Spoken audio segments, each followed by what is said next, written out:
it's Jen. Welcome back to my channel. Today I'm doing the A to Z book tag because I just love tags because I think they're fun.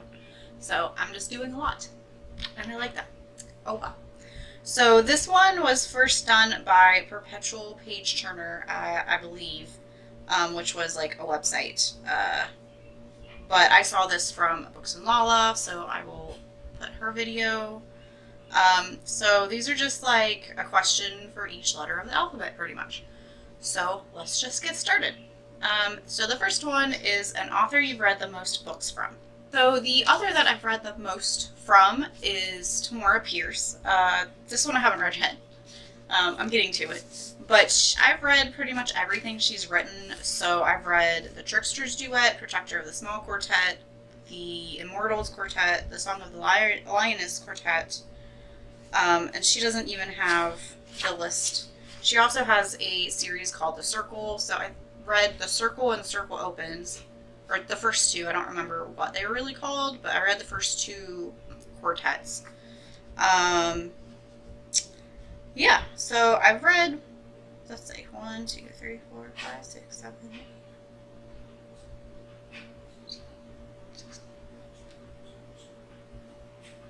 I've read more than 20 books by her. Let's just say that. I've read more than 20 books. The next question is the best sequel ever. Oh my. What is the best sequel ever? I don't want to say Harry Potter for everything, so I'm not going to say Harry Potter for everything. Oh gosh. The Hunger Catching Fire was really good. Although, you know what? I think I'm going to have to say a newer book. And I think I'm going to have to say Crooked Kingdom by Leigh Bardugo, because as much as I love the first one, like, this one was so good. It was so good. So I think I'm going to have to say this because I really love this one. Not that there aren't other books, but this one is probably like the best out of the sequels, I would say. Currently reading, which I have to go get. So currently reading, I am reading I Let You Go by Claire McIntosh.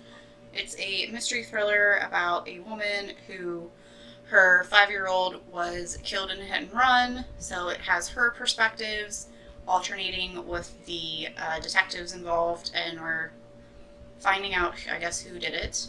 I'm not that far through. I'm like only 100 pages, like literally 100 pages.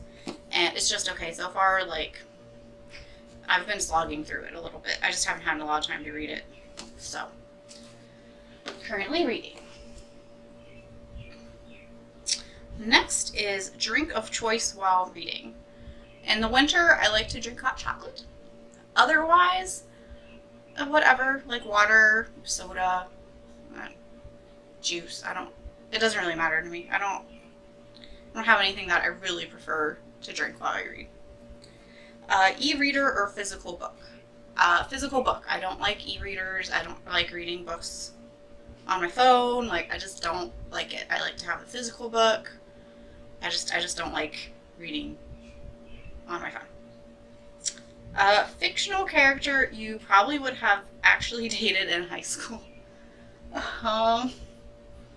I don't even know at all. I don't know. So does the character have to be young? Because there's older characters that I would have dated in high school. How about dated now or in high school? Because not all the characters I absolutely love are high school age. So let's say, like, I wanted to date somebody now. And I would want to date Aragorn from Lord of the Rings because I love him so much. Especially Viggo Mortensen as Aragorn. I love him. So I would want to date him now, like, if I didn't have a fiance. Or, if I was in high school, I would want to date Peeta from The Hunger Games because I think he's adorable and I love him. And he's actually really funny in the book. In the movies, you don't get that, but in the book, he's pretty funny. So, like, sarcastic. And I just really like him. So I would say him. Okay, so the next question is, glad you gave this book a chance.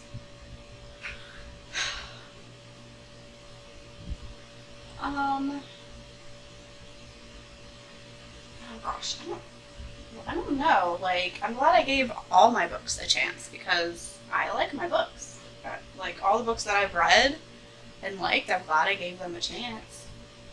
Now, something that, like, maybe I wouldn't have normally read, maybe something like that. Let's see. Okay, I have one.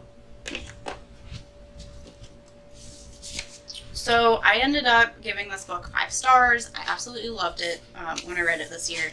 And that was Moxie by Jennifer Mathau. And I didn't think I would like this because I'm not, like, into feminist books. Like, if they have themes and stuff, like, that's good. But I'm not, like, into, like, straight up, like, feminism and feminist books. I don't know, like, you know what I mean? Like, just not something I'm, like, really interested in. And I also, like, I'm not a huge contemporary person either, even though, like, half of my favorite books on my bookshelf are contemporaries. But I, like, loved this book. Absolutely loved this book. So I'm really glad I gave this a chance. Where did my phone go? Okay, so the next book is Hidden Gem Book. I guess I could take that as a couple different ways. I don't know. Hidden gem. What's a hidden gem? I guess a book that, like, not many people know about or like or something. I don't really know. So I picked Ender's Shadow by Orson Scott Card. So this is a companion to Ender's Game. It takes place during pretty much the same amount of time, but from another character's perspective, Bean, who is my favorite character. And nobody talks that, well, a lot of people don't talk about Orson Scott Card books because of the author himself, because he's, you know, I'm not getting into that. But, like, Ender's Game is my favorite book of all time, but this one I don't think gets enough credit. Like, this one is, like, really good too. Like, I loved this one. Bean is, like, my favorite character in this whole universe, pretty much. I just absolutely love him, and I love him in this, and I just love this book. So I would say this. An important moment in your reading life.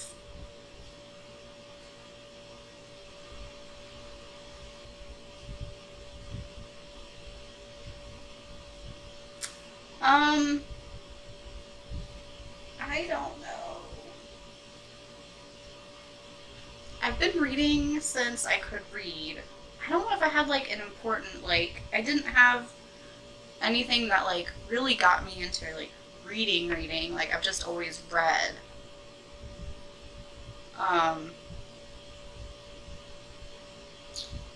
Harry Potter has been super important in my reading life and in my life in general, so I guess I could say that. I don't know. I remember, like, one of the first books I really truly remembered, like, loving was Hatchet by Gary Paulson, and also The Giver by Lois Lowry and Number the Stars. Was that also by Lois Lowry? I don't remember, but I do remember, like, those, like, I've always been a reader, but from, like, 5th grade and on, I guess, is, like, I read maybe 4th grade, probably 4th grade and on. I was reading those books, and, like, I just remember reading those. I don't know if that made any sense. Okay.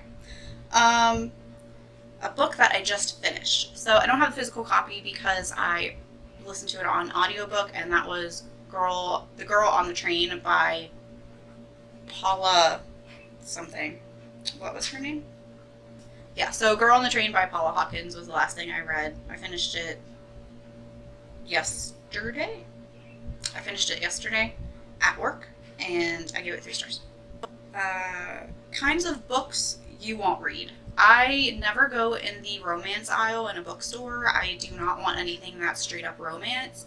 Has romance in it, that's fine, but I just don't usually want a straight up romance anymore. I'm just not into that.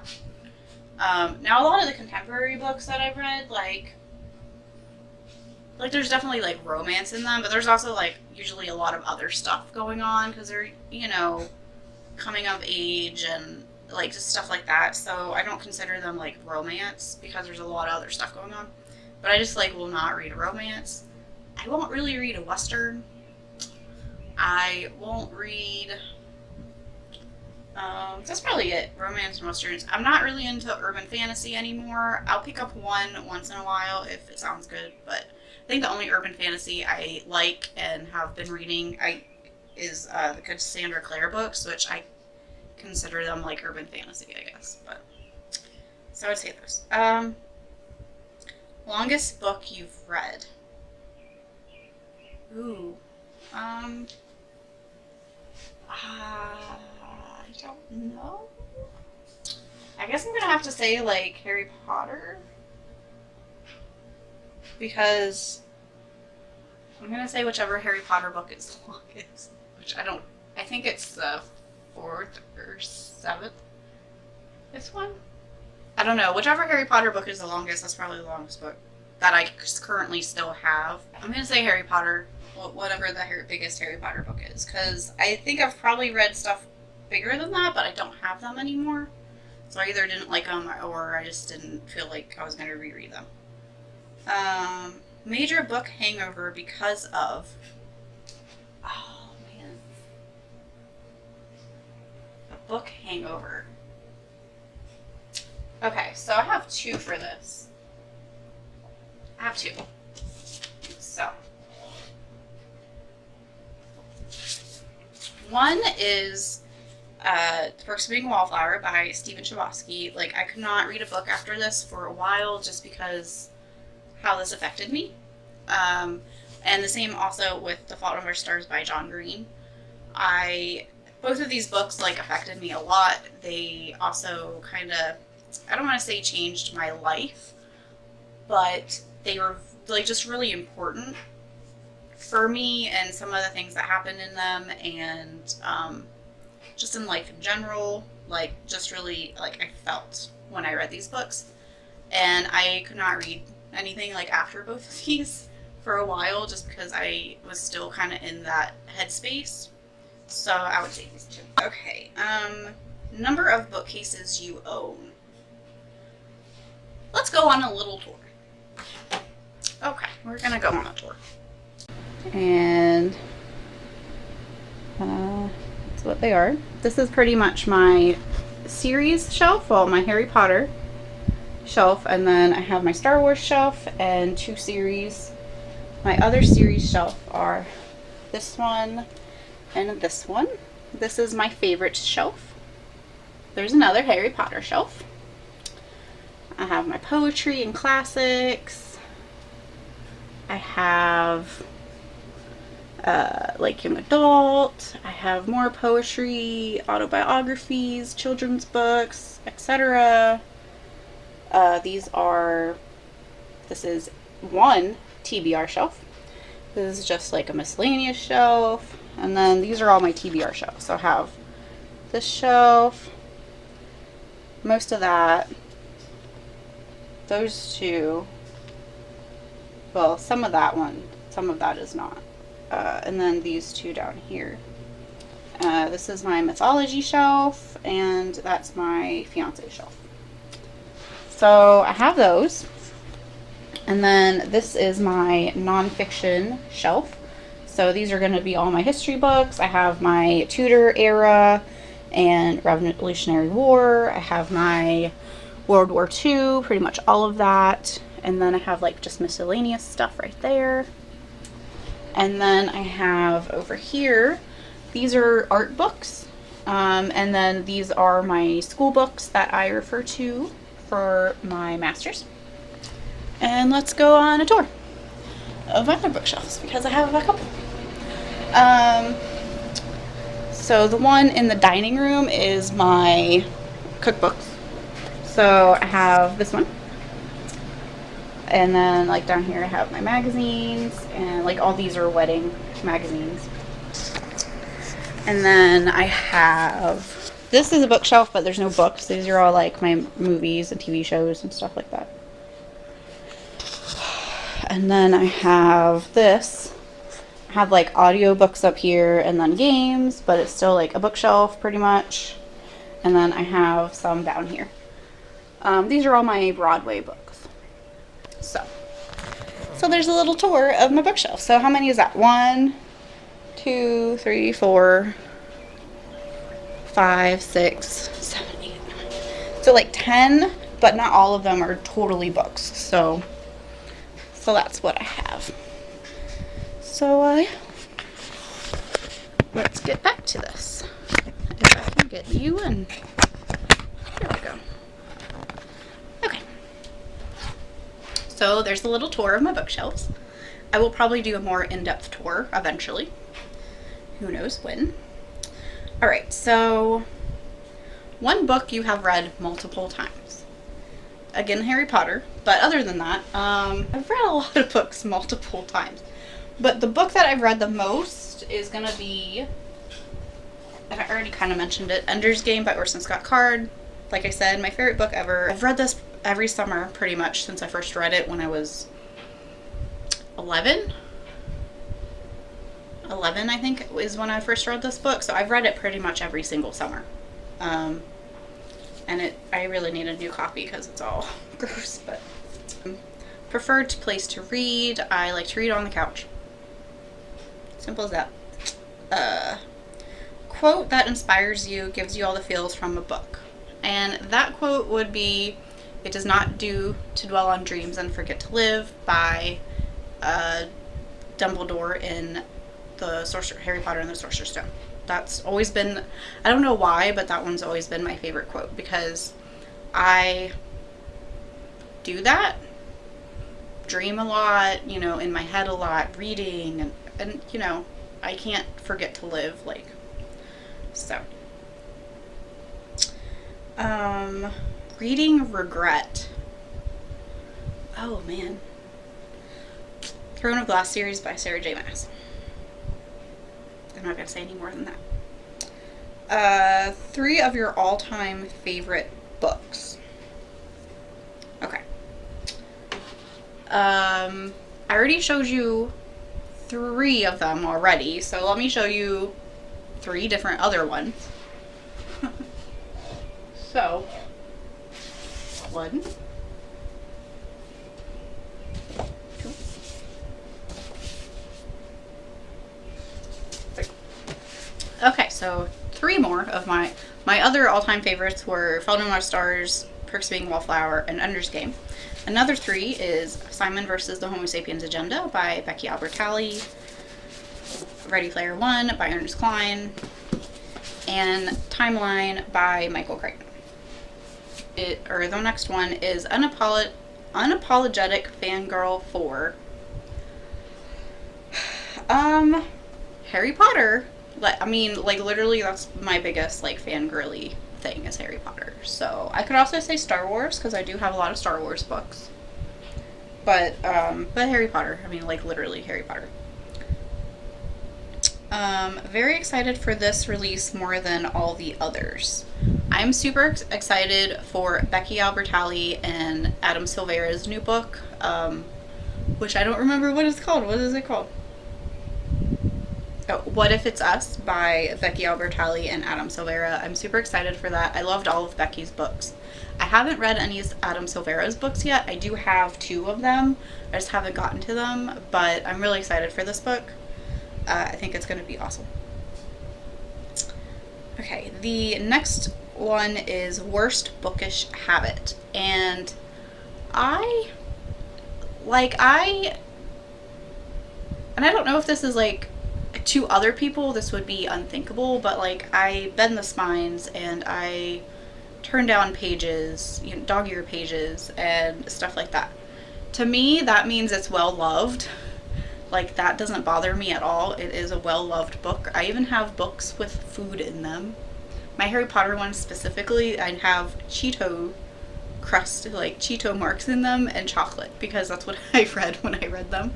But that just means like I really like, I don't get snacks for every book, okay? Like especially like, but like those, like I would read all in one night and I needed my snacks. So I read and I ate, and you know, that happens.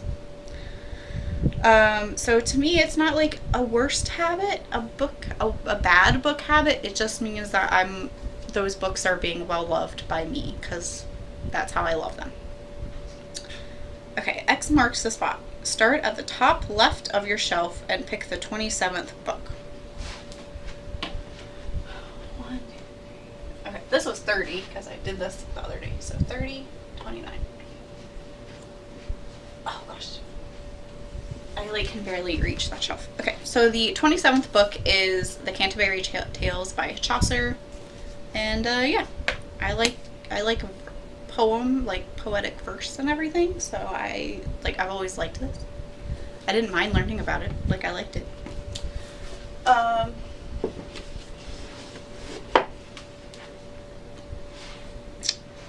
Next is your latest book purchase, and what was it? It was this. So the last book I bought was The Summer of Broken Things by Margaret Peterson Haddix. I have read her like middle grade series and I really liked them. So it's about these two girls, one is 14, one is 16. They used to be friends a long time ago. They're not anymore. The one girl is rich, and her father takes her and then her ex-best friend on a trip together, but they don't understand why, because they're not friends. Their parents aren't like super friendly, and there's like apparently a lot of secrets and stuff about their families. And I thought it sounded interesting, and I did like Haddix as an author when I read her other books. So, and then the last question is the last book that kept you up way late. So I have to go to bed really early because I have to be at work at 5. So I usually go to bed around 8:39, which is really early, but I need my sleep.